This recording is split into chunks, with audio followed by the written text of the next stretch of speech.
Hello everyone! This is Teacher Grace at your service. For today's vlog ay tuturo ko po sa inyo kung paano kumuha ng inyong birth certificate online gamit po ang inyong laptop or gamit ang inyong cellphone. Samahan niyo po ako, pakitapos po ang video ito at huwag niyo rin po kalimutang mag-subscribe at i-click ang like button. Tara, simulan na natin!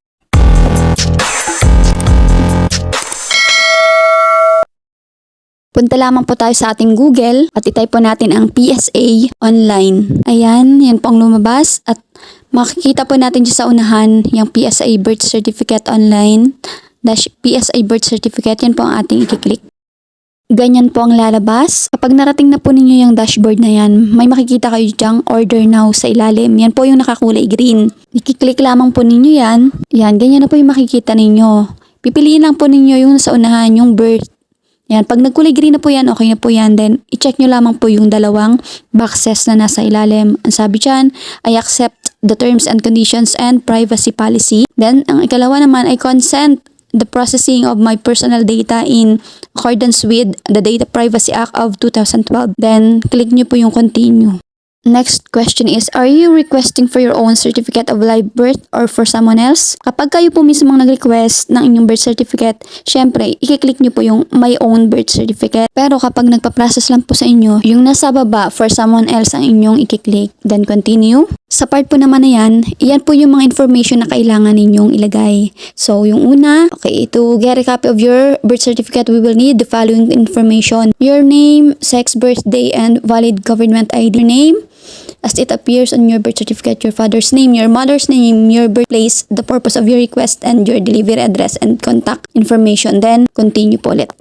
Fill out nyo lamang po yung part na yan at basahin nyo po muna yung mga paalala. Siyempre, please make sure your name and birthday match the details on your ID. You are required to present the actual ID and accept the delivery personally. Our couriers will not release the order to anyone else even with an authorization letter. You are not allowed to request for your birth certificate if you are below 18 years old at the time of application. Ayan po yung mga paalala. Kailangan pareho yung mga information sa ID mo na gagamitin dyan sa mga ilalagay mo. Dapat ikaw po yung tatanggap mismo ng order mo personally. Hindi po nila ito ibibigay sa iba kahit na po may authorization letter kayo na ibinigay dun sa tatanggap. Ang patakaran po ng PSA ay kayo po mismo ang tatanggap upon the delivery of your order. Patuloy po tayo. Siyempre alam niyo na po yan kung paano nyo i-fill out. So may mga paalala po dyan. Basahin nyo lang po mabuti para hindi po kayo magkamali. Katulad niya sa first name, may nakalagay po diyang paalala sa ilalim ng first name. Pag daw ang pangalan mo ay may suffix, halimbawa junior, senior, the third, the fourth, ganon. Diyan nyo po i-indicate. Ilalagay nyo po after ng inyong first name. Halimbawa, David Junior. Then, continue lang po kayo hanggang sa matapos po ninyong i-fill out lahat. Paalala lang po, basahin nyo po mabuti ang mga instructions para hindi po kayo magkamali at para hindi po paulit-ulit. Diyan naman po sa select ID type, diyan po nakalagay yung mga valid ID na pwede nyo pong gamitin sa pagtanggap po ng inyong order. Sa akin po ang ginamit ko ay Philippine Identification Card or yung ating Philippine ID. I-click nyo lamang po yan, yung may arrow na yan pababa at lalabas na po dyan yung mga valid IDs na pwede nyo gamitin. Click nyo po ulit ang continue. Then ganyan po ang lalabas. So ang sabi dyan, your name as it appears on your birth certificate. Ang kailangan nyo pong information na ilagay dyan ay nakalagay po sa mismong certificate of live birth ninyo. Wala pong pagkakaiba. Kung ano nakalagay doon, yan din pong nakalagay dyan. I-click nyo po yung continue. Dyan naman po, father's name nyo po yan. Kapag wala pong father naman, i-click lang po yung box na yon sa taas na there's no father's name in the certificate of live birth. Kapag wala po kayong tatay na nakalagay sa live birth ninyo. Pero kung mayroon po, wag nyo pong i-check yan. I-fill out nyo po yung father's name ninyo. Yung kanyang apelyido, middle name, then first name. Again, continue po. Diyan po naman sa part na yan ay inyong mother's name. Nung dalaga pa po siya. Hindi po yung gamit niya na yung apelyido ng inyong tatay. Click continue. Then the next question is your birthplace naman po. Sabi dyan, use the place where you were born. The delivery address for your birth certificate will be collected in step 9. Dito po ang ilalagay dyan is birthplace po ninyo. Hindi yung address ha, yung birthplace. Then proceed lang po tayo. I-click lamang po natin yung continue.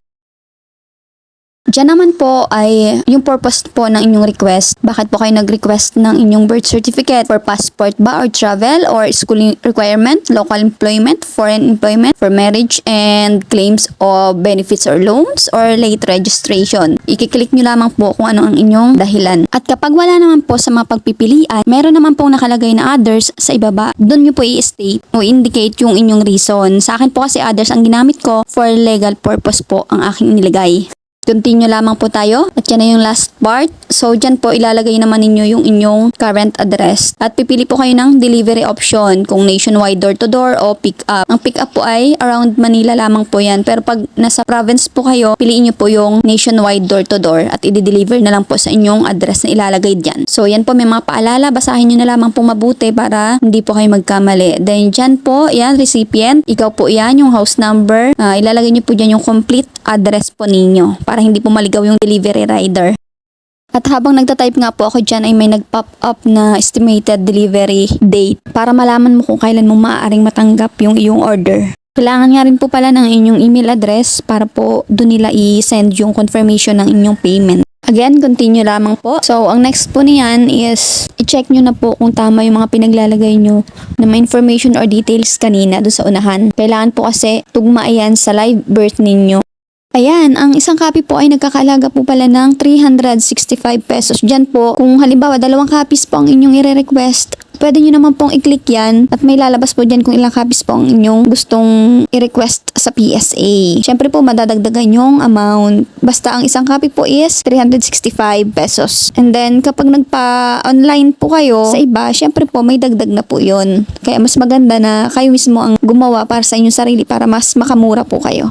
May tanong nga po pala dyan sa bandang ibaba na, are you personally the one who will receive the document? Ikaw daw po ba ang tatanggap mismo ng iyong document? Pag oo, i-click nyo lang po yung unang bilog. I am the only one who will receive the document. Pero kapag po may authorized person kang tatanggap, yung pangalaw po, I want to nominate an authorized person to receive the document. At kapag nakapili na po kayo, syempre, i-confirm nyo po dun sa ibaba. Yung nakabox po na yan, please confirm if you are blank blank blank blank. Kalagay po dyan. So, basahin nyo na lamang po.